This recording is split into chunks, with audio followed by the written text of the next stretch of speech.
Hello everybody and welcome once again to Hospitality Maverick podcast with me, Michael Tingser.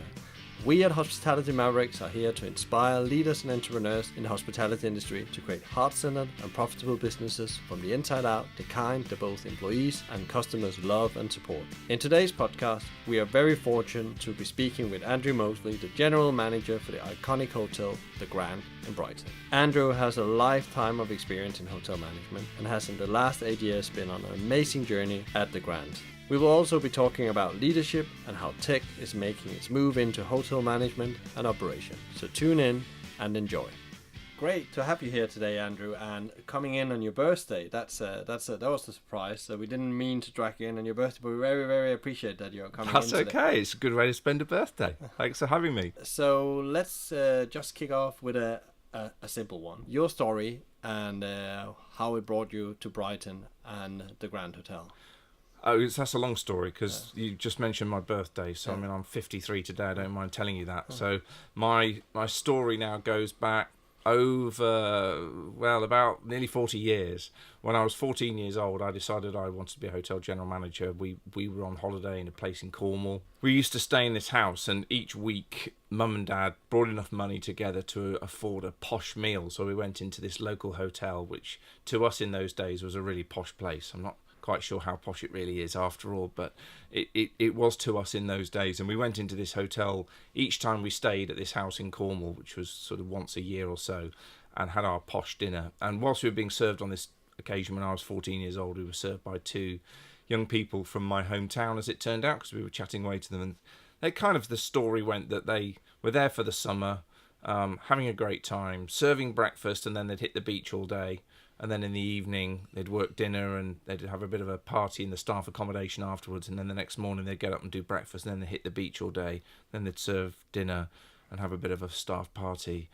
And then they'd hit the beach again. And I thought, actually, if that's what running a hotel or working in a hotel is all about, I like the sound of that. I want to be a hotel manager. And it was as naive and as stupid a coincidental meeting as that. And so I then went off and I got a degree in hotel and catering management. I joined a company called Shire Hotels when I graduated in 87. I spent just over 10 years with them doing an assistant management and deputy general management development program. Was promoted to my first general manager's position when I was 28 with them. Did 5 years in that general manager's job and then moved on to work for 2 or 3 other companies, moved around the country a bit. And eventually in 2005 ended up at the Belfry. So I was the director of operations at the Belfry, which is of course famous for Ryder Cups and very large events.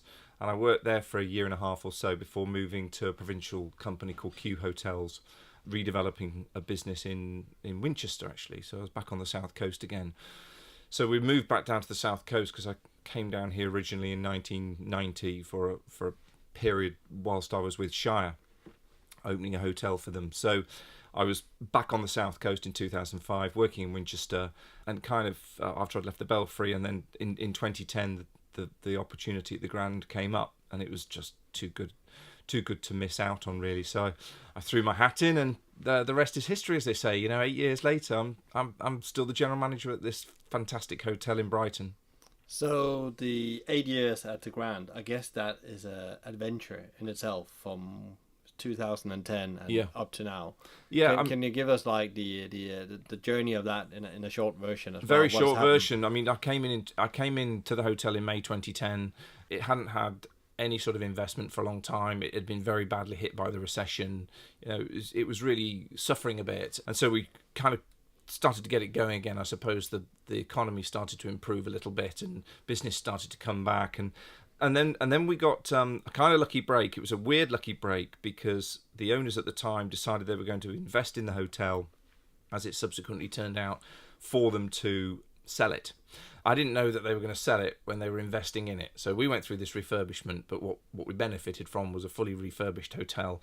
About a year later, after the refurbishment, they then told me that they were going to sell the hotel. So we sold the hotel to our current owners in 2014.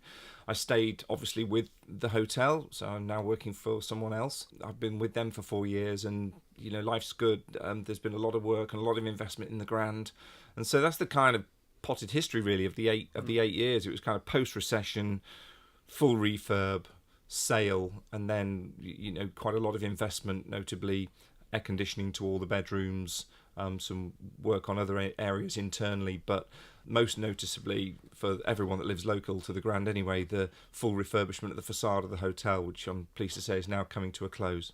So yeah, like many other hospitality businesses, especially by the seaside, there has been some struggle to go through after the recession.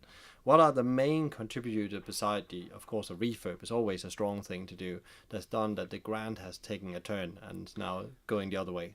Yeah, well, you can sort of read all sorts of management theory books on how to run businesses, but I am a great believer in ensuring that the people that you employ are put right at the heart of what you do. That, I think, will create a happy environment for our customers. They then come in and they're happy with what's happening to them, and the delivery and the service is very good, and therefore they spend more money, and by spending more money you can invest in more staff, and the whole cycle continues. And so it's proven, it is proven that the higher your retention score, in other words the amount of staff you have working in your business with 1 year's service or more, so the higher that score and the higher your engagement, in other words your staff satisfaction score is, the better your profitability. Certainly your sales line, and also your customer satisfaction is directly related to your sales line.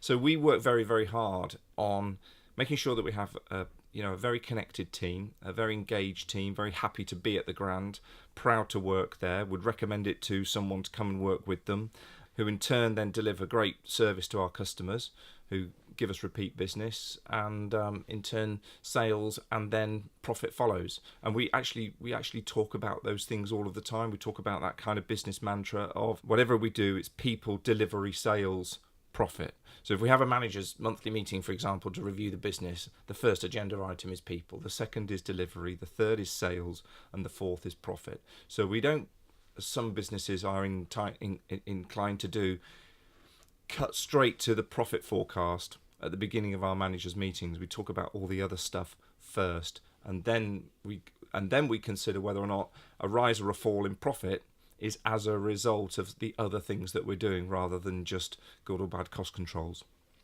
So you said retention, yeah, directly impacts your sales, and thereby sales directly impact profits. So what are you doing to retain people? Because that's one of the biggest challenges in hospitality, and everybody talks about, especially with Brexit have just maybe just kicked it to another level we haven't seen before. Yeah. So what is that you are doing? Would you like to share that a bit? What tactics have you in place to make sure people stay for a longer period? Yeah, I think it's very important to communicate and connect with your team, and there's a number of ways in which we do that. I mean, obviously direct communication. So we speak on a personal level and a one-to-one level with our team. We make sure that they have the chance to communicate back to us. We're a great believer that pay is a very short-term motivator. Give someone a pay rise today, and they'll have forgotten about it in about 3 or 4 weeks' time. It's just been absorbed into monthly outgoings, and so you've got to do other stuff that makes people feel rewarded. So we have any number of initiatives, right the way from sort of a benefits platform that we use, and it's called Perkbox, that we subscribe to. It's very, very good. Right the way through to appreciation weeks that we do in the hotel from time to time, where we sort of, as a management team, we try and go above and beyond our delivery to staff. And it can be anything from barbecues to parties to staff social events to just going around a couple of times a day with a whole tray of scones or goodies or cold drinks on a day like today when it's very hot, and just say thank you. But I think an overarching factor about our business is twofold. One is that we are now a fully independent hotel, and so the staff can give us feedback and we can act on it. And so often I've been given feedback, but I've then been bound and gagged by kind of corporate rules and the company way of doing things. And the company way of doing things isn't necessarily either the right way to do things, but it is also not necessarily a sort of a generic approach, is not necessarily right for an individual property. And particularly if you've got within your portfolio an very individual property like the Grand, in terms of its status in the community, the fact it's in Brighton, which is a very sort of different, quirky working environment. Lots and lots of reasons why you can't just apply those company rules. So we've benefited from being a wholly independent property, and so if our staff tell us something, we can go away and we can act on it.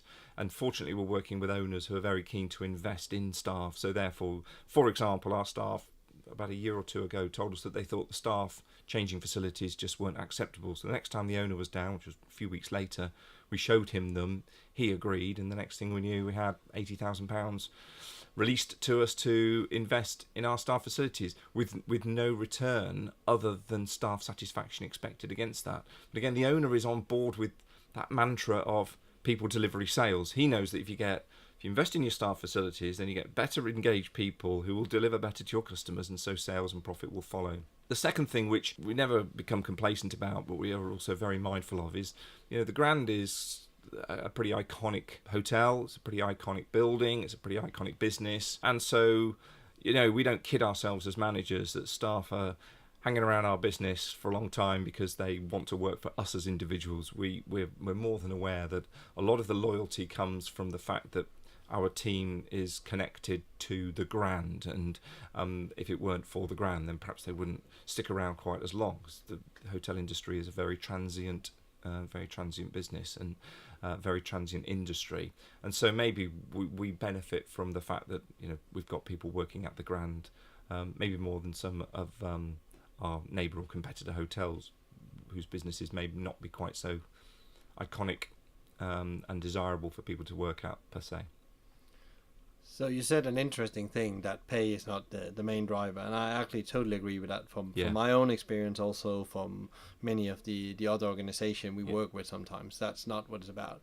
And we had a meeting, I think it's a couple of months ago, where we were talking about making work. So also like the basic things in your day life, that there's tools and things and resources you need to create a great guest experience are actually there to create that experience, that you actually have allowed to do that when you're at work. And you talked a lot about, I think you used the word giving permission to operate, that the staff actually can do things and deal with things in the moment when they're together with the guests. Can you elaborate a bit on that? There's two sides to that really, and one is always inclined to concentrate on the negative complaint handling. But if we just touch on that for a moment, if a member of staff is faced with a customer that's not entirely satisfied with what they're either is happening to them during their stay or the product they've received, whatever it might be, then we encourage our staff to first of all make themselves available to that customer, so the customer's got more people to talk to than having to look for a manager all of the time, but then to make a decision. And it could be as simple as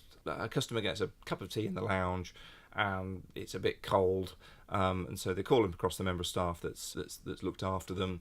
So I'm not particularly happy with this, and a member of staff has the opportunity then to say, well, look, would you like me to refresh it for you with our compliments, or I'll knock something off the bill for you, or whatever it might be, but please accept my apologies. And that empowers people, and generally speaking, it nips complaints in the bud. And so we're very, very keen that our staff are empowered to do so.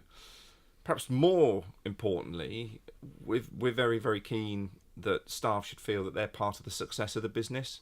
And so if customers have something very positive to say about their experience, then they should be taking the plaudit, and they should be rewarded for it, and they should be thanked for it. And so if, for example, a customer gives us great feedback about a member of staff, then we have an internal incentive scheme that we use that rewards them. And coincidentally, it was my last appointment just before I came here today to do what we call a golden grand draw every 6 months for those people that have been constantly rewarded with our internal incentive scheme. They're grands, these little tickets that we give them for every mention that they get and reward that they get. Once they get to 25 of these tickets, it becomes a golden grand. So the 25 grands becomes a golden grand. And it doesn't mean you have to give up your 25 grands. They're still there for you to sort of redeem against anything from cinema tickets to bottles of wine to weekend stays to afternoon tea, whatever you might want. But the golden grands then go into our golden grand draw. So every 6 months, then all of these golden grands go into a draw. And just now we just drew a winner who's going off to Venice for 2 nights, flights, dinner, gondola trips, museum tickets, everything for 2 people for a weekend. So we've got a very, very happy member of the team on our hands. So I think if I related it to today, if I turned around to that particular employee and said, I tell you what I'm going to do, though. I'm going to put your pay up by 20 pence an hour or something. In 3 months' time, they would have just forgotten that they were on 20 pence less an hour now, and they're now on 20 pence an hour more then, and kind of just blend in. Whereas an opportunity to go off to Venice, that will get that person talking about it for a long time. It'll get people around her very engaged in the opportunity of winning and therefore giving extra in order to get into the Golden Grand Draw.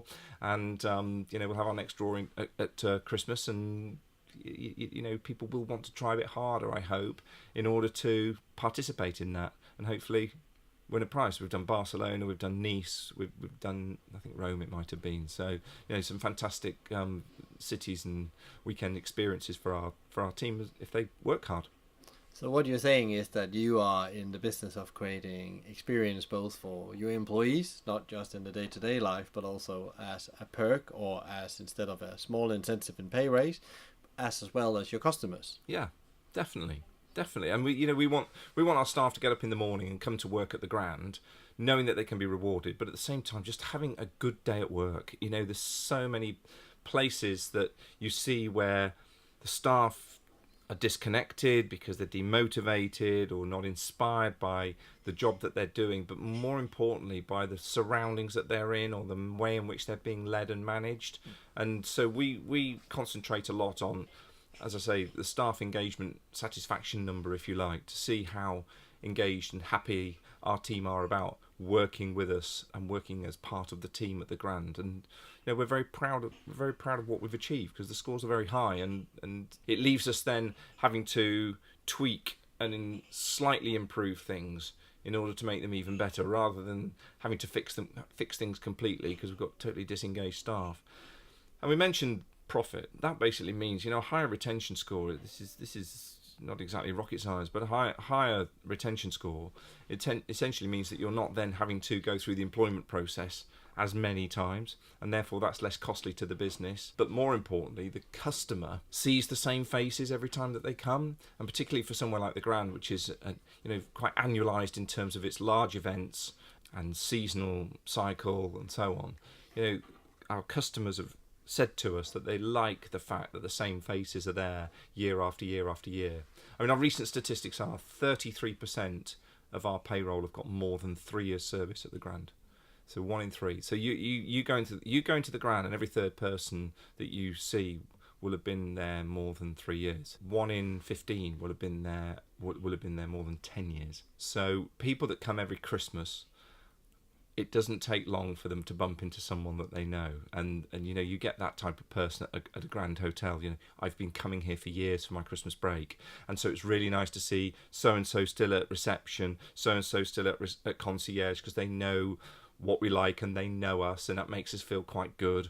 And so all of those factors build up to some successes for the business, so it's good. And I guess it hasn't been an easy journey to come here. When I talk with other people who have a similar approach to you, they say it's a tough journey, but when you get there, the rewards are so big. There's no easy fix to get to this long, consistent journey doing what you do well every day. I talked to my management team about turning the flywheel of momentum. The flywheel of momentum. I often use the analogy of having to push start a car on your own. When you got a stationary car and you've got to get it rolling so you can jump start it, it's actually very, very difficult to get it going, and you really need to sort of lean into it and put your back into it and give it an extra shove. But once you've got it moving, you can actually start to kind of run with the car, and you can push it almost with one hand, and before you know it, the person at the wheel can jump start the car and away it will go on its own. And I liken that to the business, that we put initiatives in place to improve things, and at first they're very, very difficult to get going, but then you start them up and then you get them going and they get going, and then they just fly off on their own. And as long as you then keep them in control, a little like the car, I guess, as long as there is someone driving it, then it makes it very, very simple to keep something going. But it's just getting it going in the first place. And in answer directly to your question, if I look back at 2010 to now, there were a number of things that were really tricky to get going in 2010. Now they're up and running, and kind of, you just go to work in the morning and it's happening really without much needing to be done at all. And it's very, very rewarding to see that. And, my team my entire team should be congratulated for that. It's not down to me at all. It's down to the people that I work with. You know, they just are so driven to make things happen and improve things and drive change. But the easy option is to just think we won't bother. You know, just change is hard work. Yeah. So let's not bother. Let's just keep it as it is. And it's very rewarding for me personally to be working with a team of people that are constantly looking to drive change and improve things, particularly around me, around my sort of management team, if you like. Those are the people who I would turn to first and foremost to make those things happen. And I've got a very, very highly skilled, highly motivated team of people that want to see things happen, and it's fantastic to work with those people. Yeah, so going a bit back again, I'm going to jump a bit back and forward here, but the one thing I mentioned, that retention rate, there's people, but in the hotel and the restaurant industry, that will probably sacrifice a lot to get to there. Yeah. But there's a journey to go on, as you just said. But also we know that people don't leave the business, they leave their managers. Yeah. So how do you get around getting that special culture around management? Because that's, in my experience, one of the toughest things, no matter what it is you try to run, is getting the right people in the right seat when it comes to managers. Well, I always hold ourselves to blame. If we recruit a bad manager, you know, we need to look no further than ourselves. But, you know, we're very, very careful and very deliberate in any recruitment decisions that we make about employing new management in the business, because it's absolutely essential that we get that right. Because you're right in what you're saying, that if you get the wrong management team, they can start to take the business in the wrong direction. Staff can become disillusioned by change that shouldn't necessarily be happening. Different styles of doing things, culturally we start to change and morph, and people become quite disillusioned. And you're right, they will act with their feet and they'll just leave. So first and foremost, we always make sure, or wherever we possibly can, that we've got the right managers in place. And we spend quite a lot of time and energy with those people, because it's important that they feel motivated and they've got very clear direction and they understand what's required of them. Spinning it on its head, being as positive as possible, we measure them and we reward them for great performance and great results. And you know, and it seems to work, because again, as I've just mentioned, you know, we have very high retention numbers, but within my management team we have some very, very high retention numbers. So, you know, really, really strong retention numbers.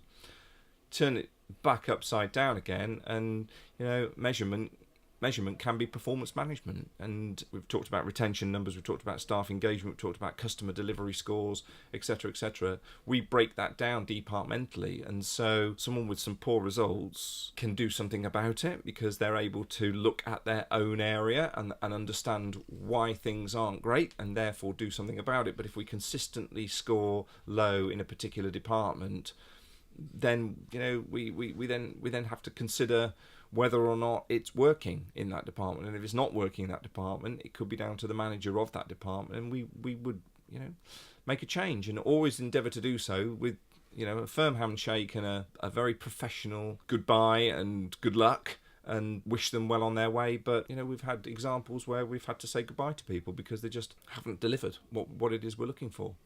And you never want to get it to that, but sometimes in order to benefit the overall business, you need to, because it can be that one bad department will bring down the others. And so we make sure that everyone's performing sort of equally well as each other as best we possibly can. Yeah, and I think we have a shared author we like, both of us, Jim Collins. Yeah. Good I mentioned the flywheel of momentum. Yeah. That's where he comes. Yeah. And he says that the bad people will make the good people leave. Well, the bad people will make the good people leave. At the same time, if you then focus your energy on the bad people, you will also make the good people leave. So you can make that happen managerially as well. So if every morning you come to work, you've got 10 fantastic employees and one bad employee, and you spend all your time running around trying to make the bad employee do a good job, then the other 10 good employees will see that all of your energy is going into the bad person, and they'll think, you know, my manager doesn't appreciate me and my manager doesn't show any interest in me. So the key is that you spend your time and energy with the 10 good people and very little time with the bad person. And people would say, well, hang on a minute, and that just allows that person just to kind of keep doing a rubbish job and not get noticed. Well, yes and no. You make sure that you've got all the good people going in a fantastic direction as a team, And slowly but surely, the gap between the good people and the bad person gets bigger and bigger and bigger, and that person feels more and more vulnerable. But it gives you as a manager the opportunity to sort of say, have you not grasped what it is I want you to do? You know, I keep putting all my energy into these 10 good people for you to see what good looks like. So you've got that opportunity to come on board. I keep offering you the opportunity for some training. I give you a bit of training, but it doesn't seem to make any difference. So look, you know, we've kind of made it easy for ourselves here. You must surely by now realise that you're not right for this team. If you get it right, normally it will be the good people will keep flying and the bad person will decide to leave because they suddenly feel quite isolated, not literally, but in terms of their ability isolated, if you like, and so think, right, I'm going to get out of here before either it gets too messy or I can't cope anymore with what's being expected of me. Yeah, and I see it the same in a different situation where you have a very strong culture. Either you fit in that culture or you don't. Yeah. And at the same time also seeing a very messy culture where very good people are leaving, and it's getting worse because the good people are leaving. Yeah. So that they were keeping the basics in place. It was very interesting thing you said about managers and choosing them. Is there any specific thing you're looking for? Is it a skill thing? Is it a hospitality management skills you're looking for, or is it more the soft skill or the emotional intelligence? Emotional intelligence. Yeah. Emotional intelligence and the fit with the team. So you mentioned cultural influence there. The culture is very, very important to us, and so when we're interviewing a manager, we'll almost take it as read that if they've got experience in the industry in a certain role that they're kind of applying for, so let's say it's a restaurant manager. If they've run 3 restaurants in the past, then they know how to be a restaurant manager. So we take the technical ability almost as a given when we come to interview people. But what we're far more interested in knowing is that emotional intelligence.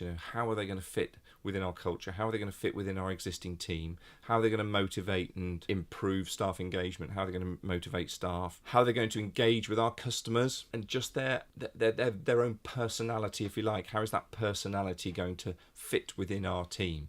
Are they kind of one of us? That sounds a bit weird, but it works, because otherwise you get very sort of different opinionated people coming into your team, and that rubs everyone's back up the wrong way, and suddenly you've got a little bit of upset within your existing team because of this new person that's trying to get things done differently, and it upsets the momentum, and things can fall apart quite quickly. So we actually take the technical ability as read when we interview someone, and we're looking for that emotional stuff more than we are technical skill. So the journey you've been on, so we touched a bit on the management. I would like to take it a bit about to the change. We talked about change before and the difficulties to adapt to change and getting things implemented, because there's a lot of people out there that think, how am I going to get that implemented? That's often the question I'm asked, to getting the swing wheel, as we talked about moving.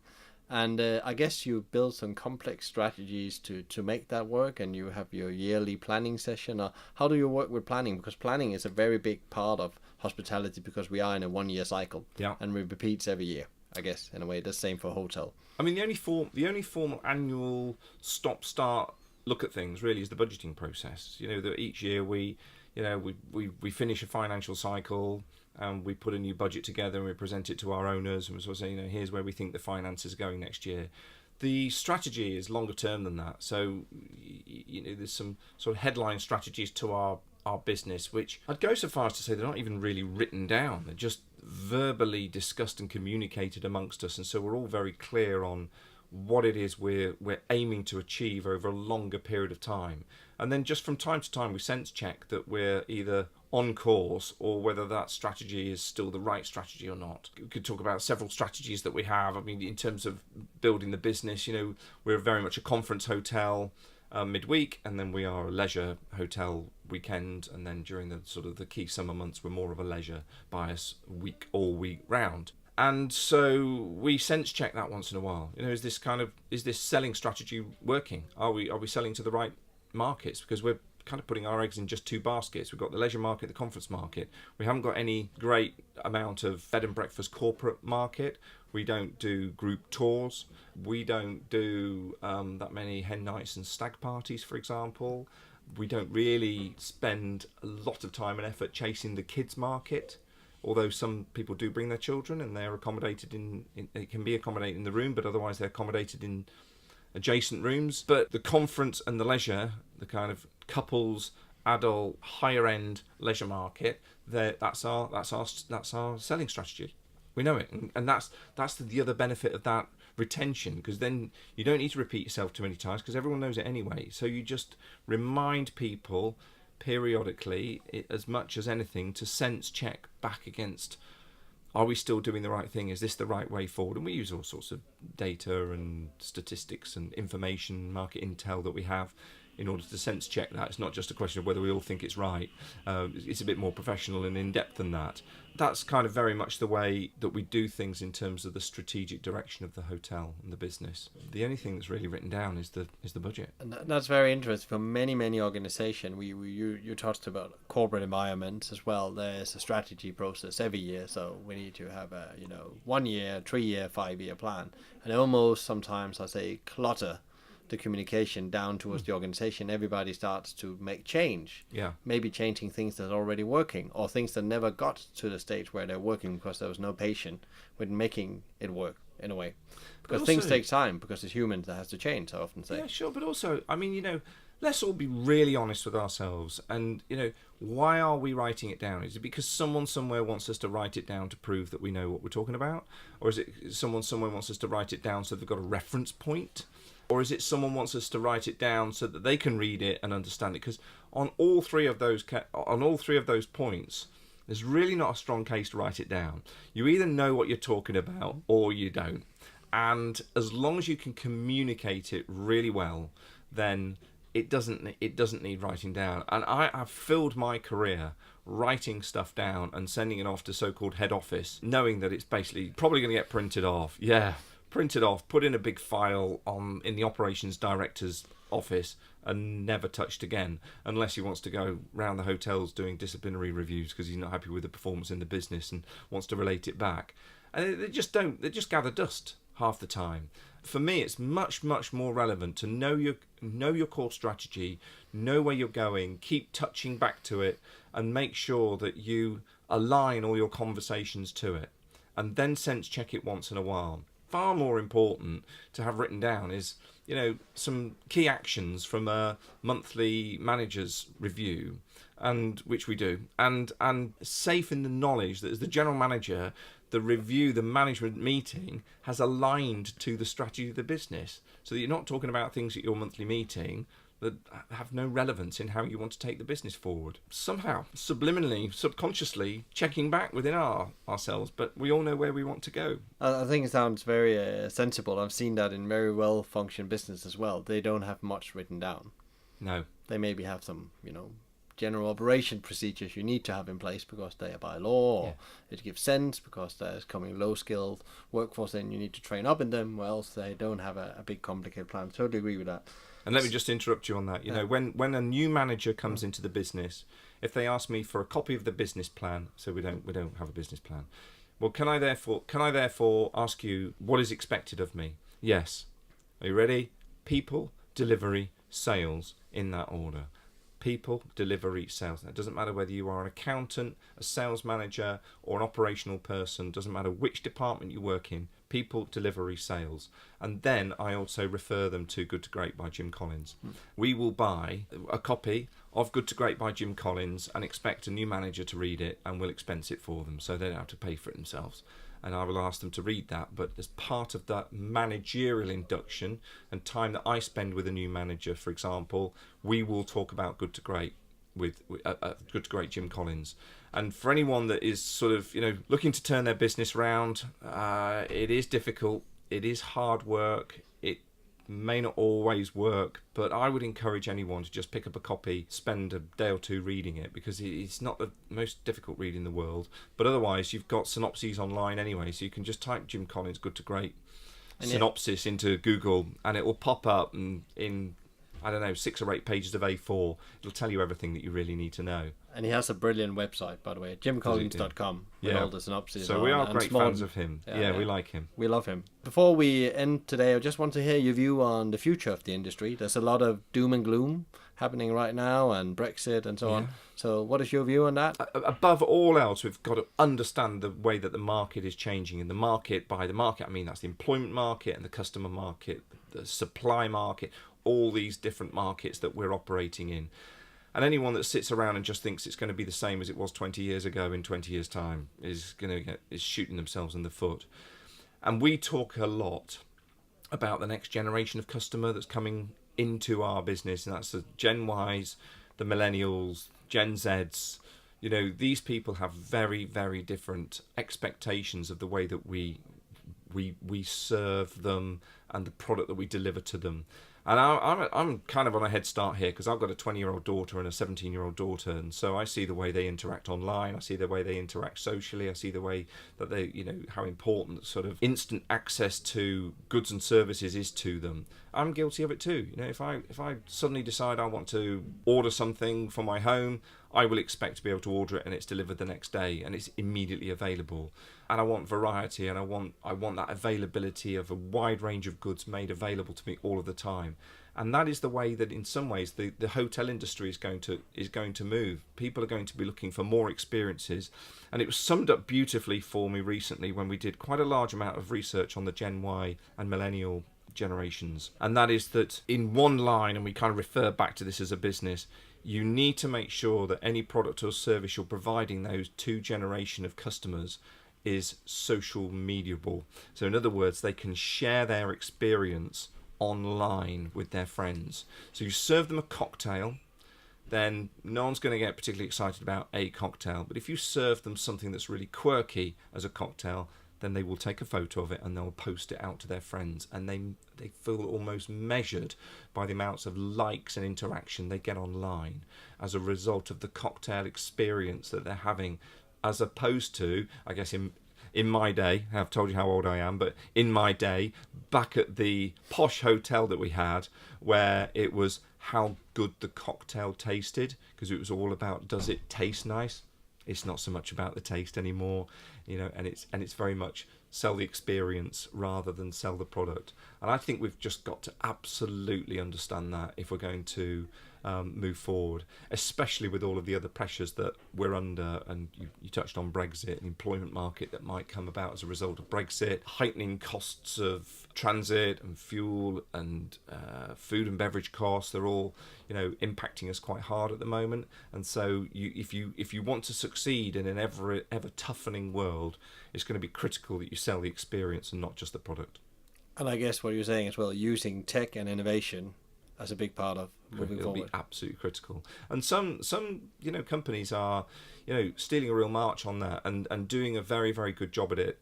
As an independent hotel, there's limited resource at our disposal, so that's something that we're very aware of. But definitely technology is going to form a really, really big part. And it's interesting, for example, that in the survey they said we want to be able to check in online, we want to be able to arrive at our own time, we want to be able to have our own key printed in advance and have it downloaded on our phone ready to go, even in a luxury environment.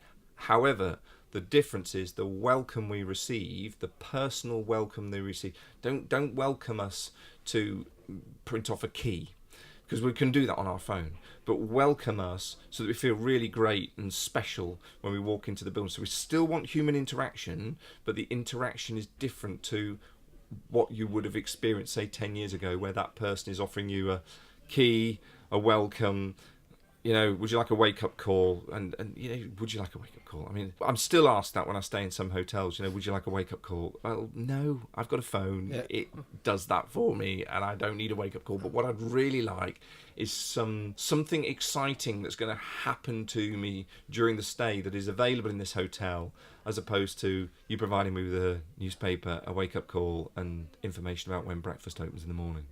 Great. That's not exciting me at all. And that could be the way in which I can watch television and catch up TV, or the room service experience, or the view from my room, or the experience I'll have if I come down to the restaurant or the lounge. Yeah. And again, I'm not coming to the restaurant just to eat. I'm coming down for an experience. Yeah. So those things are really, really important to people as we go forward, and we need to react to that. Very interesting. So on our show here, we always ask one question in the end. Okay. And the question is that if you had to give one piece of advice only one piece of advice to somebody starting out in hospitality or hotels, what would that be? It would be a joint piece of advice. I would say try and provide something that is a little different, that is a fantastic experience for someone, but that you can deliver really, really well with great people around you. Just trying to go for the norm as cheaply and as simply as possible is not going to get you successful. It's just not going to get you successful. It's going to be all about experience. I was just very fortunate only this weekend to have an experience where I had a one night away on one of the forts in the middle of the Solent. And these places are old forts, you know, they're very, very difficult places to build luxury accommodation on and serve luxury goods. But the experience was absolutely amazing, and I will remember it forever. So it's very fresh in my mind right now. Not the service or the product, but the actual experience. And so and the people that were there were fantastic, and the interaction that we had with them was absolutely amazing. And again, you know, not world beating staff, not world beating product, but a really, really top end experience. And for me, that's what the future is all going to be about in our industry. So well done to them. It was a great time. Great. Thank you for coming today, Andrew, and thank you especially on your birthday for taking time out, coming by. And I hope you have a great meal tonight with your daughters. Great experience. Great experience, yeah. The food, I don't mind. It's just with my daughters, sitting on a marina, enjoying the sunset and enjoying the experience, and that's what it's all about. And I no doubt my two daughters will be taking loads of pictures and posting it on social media, so keep your eye out for that. I will. So I'm sure we're gonna meet again at the podcast. I think we have a lot more to talk about, but thank you again, and speak to you soon. Thanks a lot. That's all we have time for today. Thank you, Andrew, for sharing your story, your wealth of hotel and leadership experience. If you enjoyed today's podcast, please give us a like, share, or even better, tell us what you think. What do you look for when you book a hotel? Thanks again to our producer, Laura Evans from Let's Talk Video Production. We hope you enjoyed today's Hospitality Maverick podcast with me, Michael Tingsager. Tune in next time for another industry interview, and in the meantime, find out more about us at hospitalitymavericks.com. Thanks for listening, and be Maverick.